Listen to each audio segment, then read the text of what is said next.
আপনার মঙ্গল হোক, আপনার বিবাহিত জীবন মঙ্গলময় হোক, আপনার যাত্রা মঙ্গল হোক। সব ব্যাপারে আমরা মঙ্গল কেন বলি? এরকম তো কোনোদিন বলি না।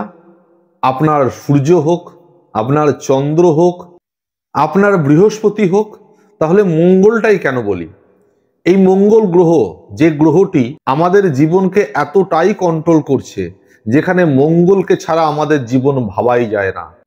তার জন্যই আমরা প্রত্যেক কথাটি বলে থাকি, সব ব্যাপারে আপনার মঙ্গল হোক। মঙ্গল গ্রহ মানে কি? মঙ্গল গ্রহ হলো সেনাপতি, যার সেনাপতিত্বে আপনি আপনার জীবনটাকে অতিবাহিত করতে পারেন। আপনার মঙ্গল যদি পক্ষে থাকে, সেনাপতির ন্যায় আপনার আচরণ হবে। আপনি ভাবুন তো, রাজা তার যুদ্ধ বিগ্রহ সংগ্রাম সামলান কাকে দিয়ে? সেনাপতিকে দিয়ে। তেমনি আমাদের জীবন যুদ্ধে বা জীবন সংগ্রামে মঙ্গলের সেনাপতিত্বেই কিন্তু আমাদের সবকিছু কন্ট্রোল করতে হবে। সুতরাং মঙ্গল যদি আপনার পক্ষে থাকে, তাহলে এই জীবন সংগ্রামে কোনোদিন আপনাকে হারতে হবে না। জীবন যুদ্ধে সব সময় আপনি জিত লাভ করবেন, জয়ী হবেন। অতএব মঙ্গল কিন্তু আপনার স্ট্রং হতে হবে। আজকে আমি আপনাদেরকে এই মঙ্গল কিভাবে শক্তিশালী রাখতে পারবেন তার বিভিন্ন রকম পরামর্শগুলি বলবো, আপনারা মন দিয়ে শুনবেন। এবং তার সাথে সাথে আরো একটি বিষয় আপনাদেরকে জানাতে চাই। মঙ্গল মানে আমরা সাধারণত কি বলি? যে বজরংবলী বা হনুমানজি, মঙ্গলবার ওনার বার। আমি একটা কথা বলি, মঙ্গল গ্রহ আলাদা আর হনুমানজি আলাদা। মঙ্গল গ্রহ অতি শক্তিশালী গ্রহ, যাকে কোনো গ্রহ হারাতে পারেনি, একমাত্র স্বয়ং হনুমানজি হারিয়েছিলেন। তার জন্যই মঙ্গল গ্রহ হনুমানজিকে আশীর্বাদ প্রদান করেছিলেন এবং বর দিয়েছিলেন যে তোমাকে যে স্মরণ করবে সে আমার ক্রূর দৃষ্টি থেকে রক্ষা পাবে। তাই আমরা হনুমানজিকে যদি শ্রদ্ধা করি, হনুমানজির অর্চনা করতে পারি, ওনাকে যদি তুষ্ট করতে পারি, তাহলে অটোমেটিক মঙ্গলের যে বদ প্রভাব বা কুপ্রভাব আমাদের জীবনে আছে সেগুলি সরে যায়। যার জন্যই আমরা বলে থাকি যে হনুমানজির অর্চনা মঙ্গলবার দিন করুন, এতে মঙ্গলের কুপ্রভাব আপনার জীবন থেকে সরে যাবে। এখন এই যে মঙ্গলবার দিন আপনারা হনুমানজির পূজা দিচ্ছেন, অর্চনা করছেন, কি করছেন? বিশেষ করে লাল বা অরেঞ্জ কালারের লাড্ডু আপনারা নিয়ে গিয়ে হনুমানজির মন্দিরে পুজো দিচ্ছেন। আমি একটা কথা এক্ষেত্রে বলবো, যেটা কোনোদিন শোনেননি, এবং এই পরামর্শটি আশা করছি আপনাদেরকে কেউ কোনোদিন বলবেও না। আপনারা কি করছেন? হনুমানজির মন্দিরে যখন লাড্ডু চড়াচ্ছেন, সেই লাড্ডু প্রসাদ বাড়িতে এনে সবাই মিলে ভাগ করে খাচ্ছেন। আমি আপনাদেরকে বলবো, আপনার ভগবান সেই ক্ষমতাটুকু দিয়েছে যে আপনি তার সেবা করতে পারবেন, মানুষের সেবা করতে পারবেন। তাই তো আপনি সেবা দিচ্ছেন, ভোগ চড়াচ্ছেন, লাড্ডু দিচ্ছেন। আপনি ভুলেও সেই লাড্ডু বাড়িতে এনে নিজের পরিবারের সদস্যরা বা আপনি নিজে খাবেন না। এটা বেটে দিন, সবার মধ্যে ভাগ করে দিন। গরিব মানুষ যারা সেখানে দাঁড়িয়ে আছে তাদের মধ্যে এই প্রসাদ আপনি ভাগ করে দিন, আপনি নিয়ে আসবেন। কোন জিনিসটা জানেন? আপনি প্রত্যেক মঙ্গলবার হনুমান মন্দিরে বসে অথবা বাড়িতে বসে বজরংবলীর হনুমান চালিসা জপ করুন। আপনার হনুমান চালিসা জপ করার সময় সামনে একটি গ্লাসের মধ্যে কিছুটা গঙ্গা জল এবং তার মধ্যে দুটো তুলসী পাতা ফেলে রেখে আপনি এই হনুমান চালিসা পাঠ করুন। এই হনুমান চালিসার যে পজিটিভ ঊর্জা, পজিটিভ এনার্জি আছে, সবটা ওই জলের মধ্যে চলে যাবে।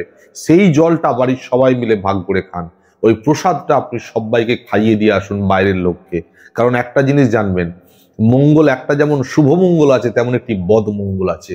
আপনি যখনই এই প্রসাদ সবার মধ্যে ভাগ করে দিলেন, আপনার বদমঙ্গলের কুপ্রভাব আপনার জীবন থেকে অনেকাংশে কেটে গেল। সুতরাং বজরংবলীর সাধনা করছেন, বজরংবলীর অর্চনা করছেন, সেবা দিচ্ছেন, এবং সেবার সাথে সাথে যে ভোগ চড়াচ্ছেন সেই ভোগ গরিব মানুষদের মধ্যে ভাগ করে দিন।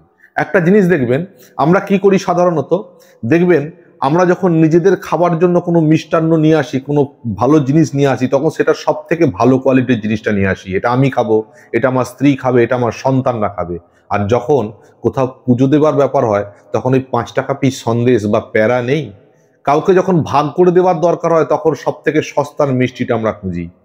চেষ্টা করুন সব সময় সব থেকে দামি মিষ্টিটা ভগবানের কাছে সেবায় চড়ান, এবং সেটা সবার মধ্যে আপনি ভাগ করে দিন। নিজের জন্য কম দামি হলেও চলবে। কথাটা বুঝতে পারছেন নিশ্চয়ই? তো প্রত্যেক মঙ্গলবার চেষ্টা করুন বজরংবলীকে এইভাবে ভোগ নিবেদন করার, এবং সাথে তুলসী পাতা গঙ্গা জল সামনে রেখে হনুমান চালিসা জপ করুন। কোনো রত্ন পরার প্রয়োজন নেই, মঙ্গলের কোনো রত্ন ধারণ করার প্রয়োজন নেই। কোনো রত্ন না ধারণ করলেও মঙ্গল আপনার সহায় হতেই হবে। আপনাকে আপনার শত্রু কিচ্ছু করতে পারবে না, সব কার্যে আপনার সত্যিই মঙ্গল হবে। কাউকে আলাদা করে কিছু আর করতে হবে না। যেখানে হাত দেবেন সোনা ফলবে, সমস্ত ব্যাপারে আপনার সবকিছু মঙ্গলময় হয়ে উঠবে। আর একটা জিনিস মাথায় রাখবেন, যখন কোনো শুভ কাজ করতে যাবেন চেষ্টা করবেন সেটা মঙ্গলের নক্ষত্রে শুরু করার। শুভ শুরুটা অন্তত মঙ্গলের নক্ষত্রে যেন হয়। সেটা বিবাহের দেখাশোনা হতে পারে, সেটা কোনো বড় বিজনেসের উদ্বোধন হতে পারে, সেটা আপনি যে কোনো ভালো কাজে যাচ্ছেন, ইনফ্যাক্ট কোনো একটা নতুন ব্যবসাও শুরু করতে যাচ্ছেন, নিজের বাড়ির ভিত প্রতিষ্ঠা করতে যাচ্ছেন, চেষ্টা করবেন যেন মঙ্গলের নক্ষত্রে সেটা শুরুটা হয়। কারণ মঙ্গলের নক্ষত্রে যে কোনো শুভ কাজ শুরু করলে সেটা সত্যিই মঙ্গলময় হয়ে ওঠে। আর মঙ্গলের নক্ষত্র কোনগুলি? মৃগশিরা, চিত্রা এবং ধনিষ্ঠা, এই তিনটি হলো মঙ্গলের নক্ষত্র। আপনারা পঞ্জিকা দেখলেই বুঝতে পারবেন কোন দিন মৃগশিরা, কোন দিন চিত্রা এবং কোন দিন ধনিষ্ঠা নক্ষত্র আছে। সুতরাং এইগুলো মেনটেন করে চলুন। আর মঙ্গল যদি আপনার পক্ষে থাকে তাহলে সত্যিকারেই 9টা গ্রহ জানবেন আপনার পক্ষে চলে এসেছে। সব কিছু আপনার সহায় হবে। আপনি যাতে হাত দেবেন সেটাতেই আপনার উন্নতি হবে।